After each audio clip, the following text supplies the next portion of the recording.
Tere tulemast hommikupalvusele. Täna hommikupalvus toimub uues kohas, siin pole ennem teinud. Kuna täna on Tallinna vaimulike kohtumine, siis täna hommikupalvus toimub Tartu maantee 55 siin Tallinnas, kus on selline kogudus nagu Jumala riik. See kogudus on siis nelipühi kogudus ja see kogudus on, ma saan 10 aastat vana kogudus.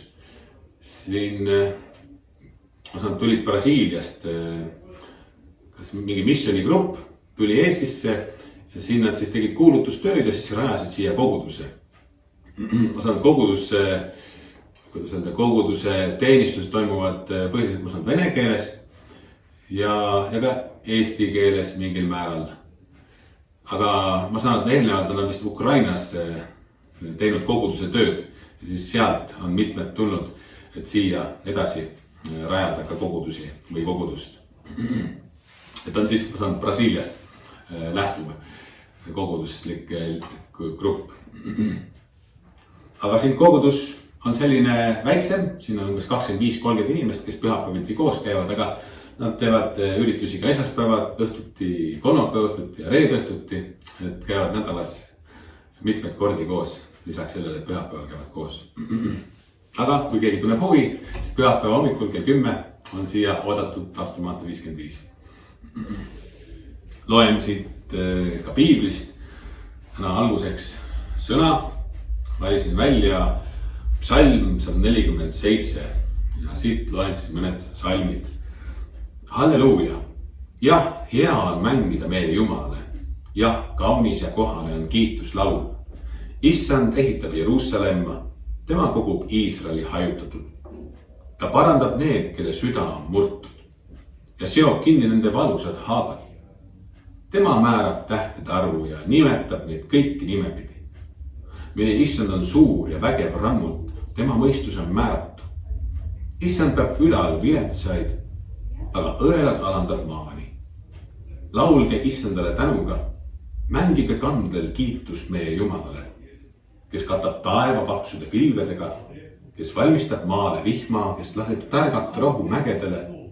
Ta annab loomadele nende toidu ja kaarnapoegadele, kes teda hüüavad.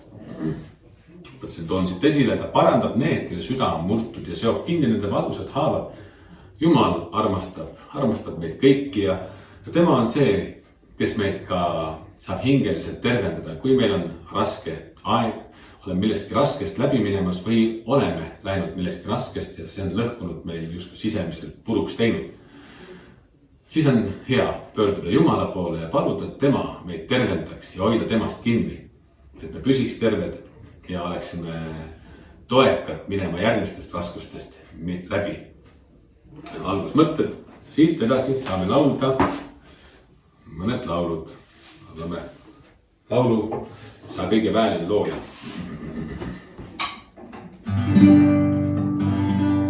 Sa kõige väline looja,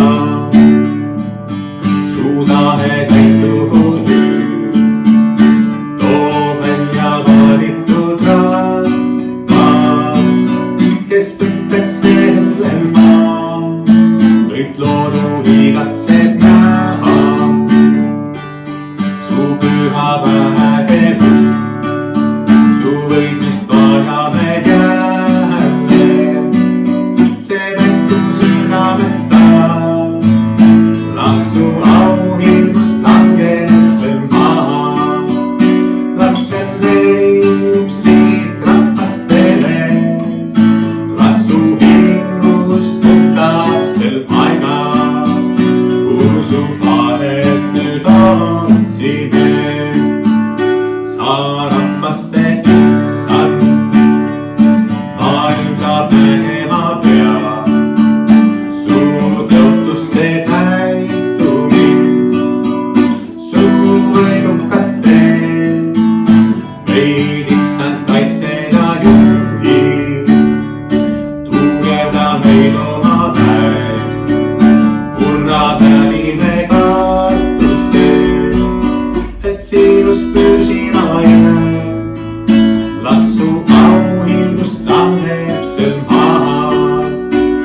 ja teine laul Mu Jeesus, mu päästja. Jeesus on siis meie päästja, hea on talle laulda. Mu Jeesus, mu päästja, ei ole teist kui sa. Põlvitan ma su trooni ees ja imetlen su armastust. Mu kalju, mu kindlus harjub vaid tormide all. Kiida mu hing ja kõik, mis mu sees, sind mu Jumal lõpuni. Rõõmsad mu taevas ja laulgu sul maha. Sul oled kuningas auline sa, pühab kõik veri ja langevad mäed su võimsalile ees. Laulan ma lõõmus su käte töös, sest iial mind jätta sa. Tean oled üstam mu Jumal sa lõpuni. Tean oled üstam mu Jumal sa lõpuni.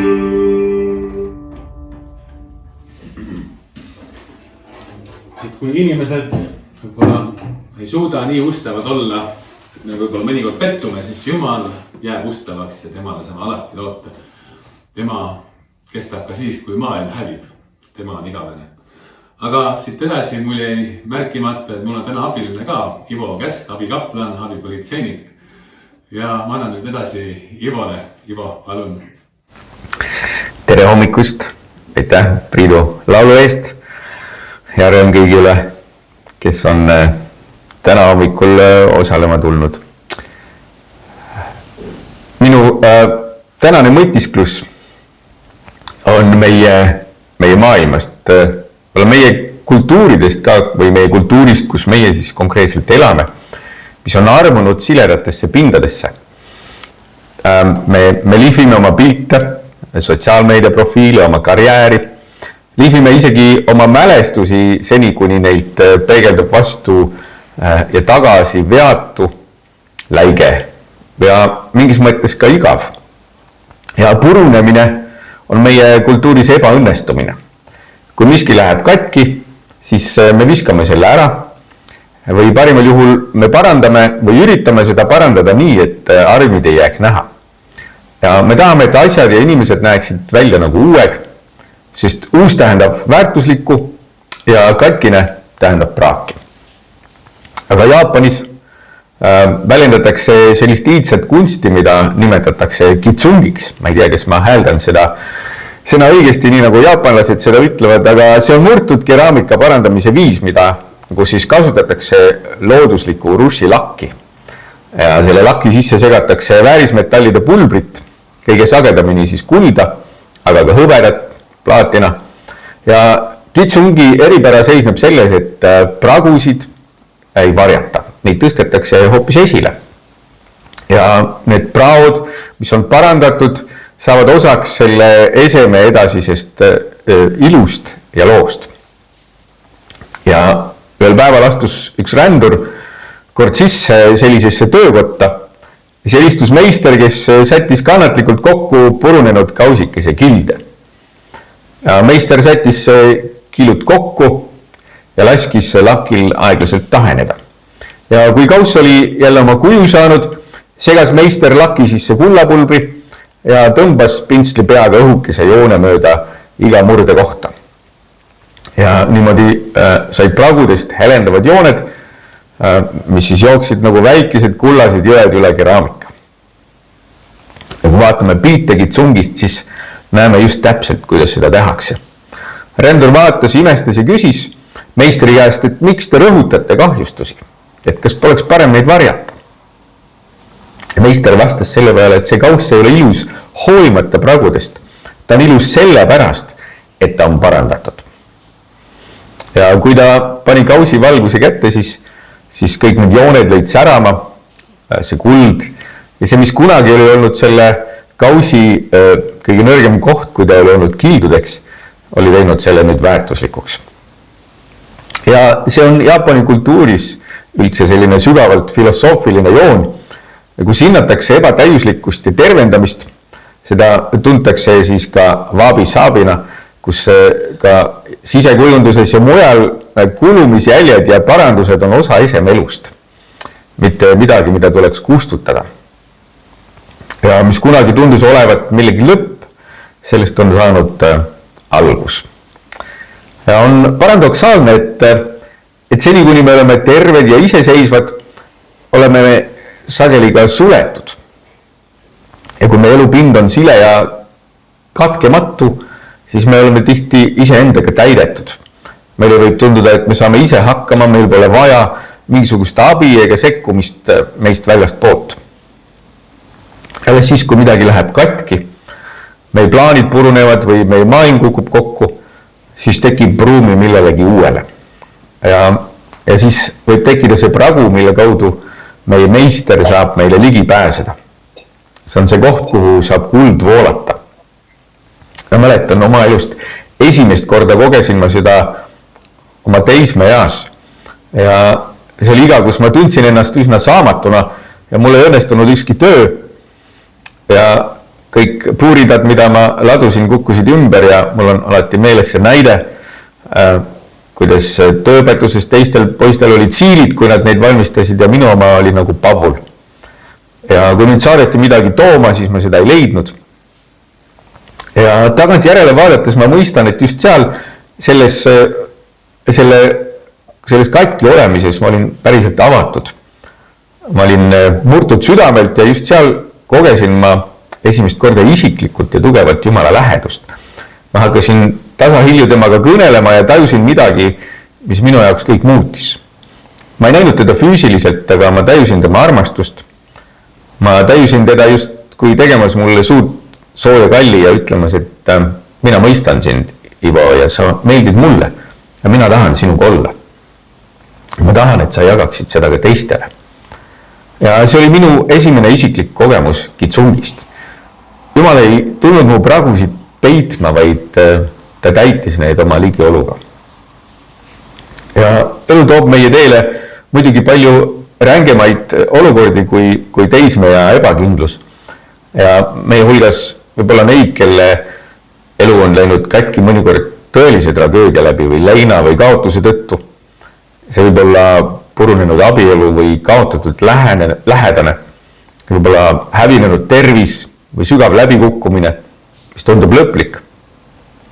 Ja need võivad olla need hetked, kui vaatame oma elu kilde ja tunneme, et meid ei ole võimalik enam kuidagi korda teha. Ja see on traagiline osa inimeseks olemisest. Aga Kitsungi meister õpetab meile Jumala loomuse kohta midagi radikaalset. Et meistri kätes ei kaota praod väärtust. Vastupidi, see on koht, kus tema arm saab nähtavaks. Ja ta ei tule meid parandama niimoodi, et tehtud valu ununeks või me saaksime tagasi oma endise veatu elu, kus ei ole ühtegi armi. Tema töö on täita need valusad praod kullaga. Ja inimene, kes ise on purunenud ja parandatud, on sageli palju ehedam ja väärtuslikum kui see, kes on elust puhtalt läbi purjetanud. Ja see, kes on kogenud murtud südamega Jumala lähedust, oskab ka teiste kilde hoida.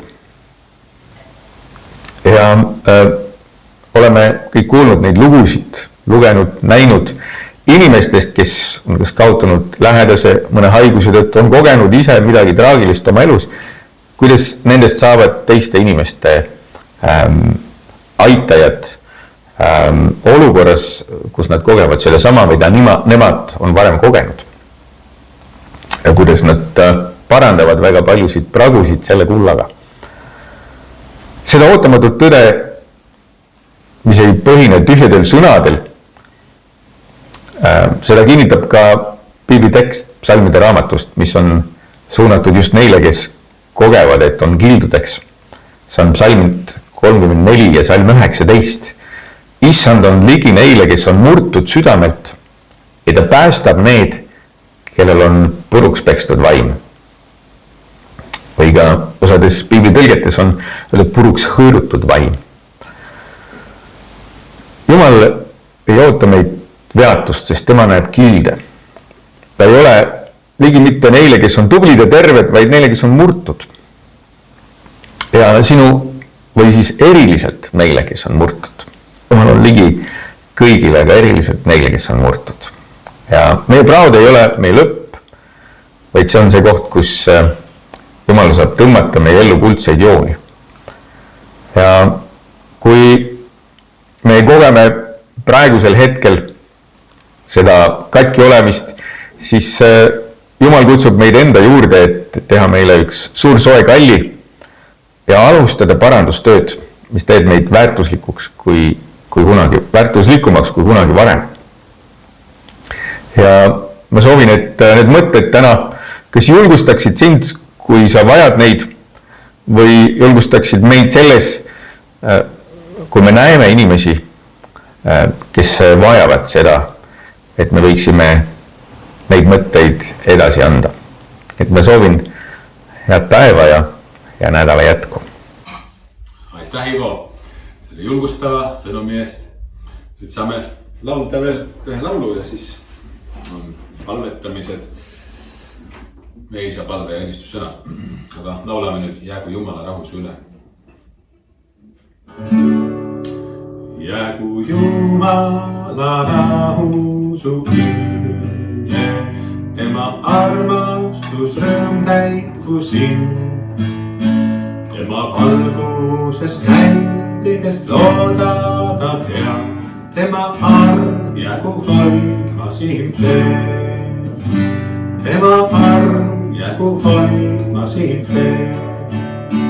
Jäägu Jumala rahu su üle, tema armastus rõõm käiku sind. Tema valguses käib kõigest loodada peal, tema arm jäägu hoidma sind teeb. Tema arm jäägu hoidma sind teeb.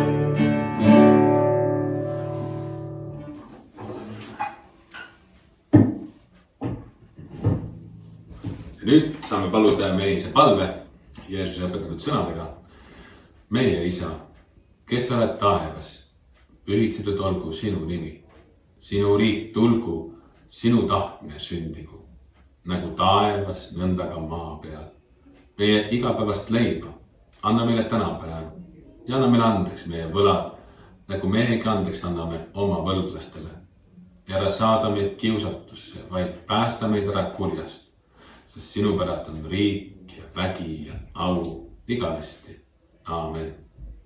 Ja ma annan edasi ka Jumala õnnistuse. Issand, õnnistagu meid ja hoidku meid. Issand, lasku oma pale paista meie peale ja olgu meile armuline. Issand, tõstku oma pale meie üle ja andku meile oma rahu. Jumala isa, poja ja püha vaimu nimel. Aamen.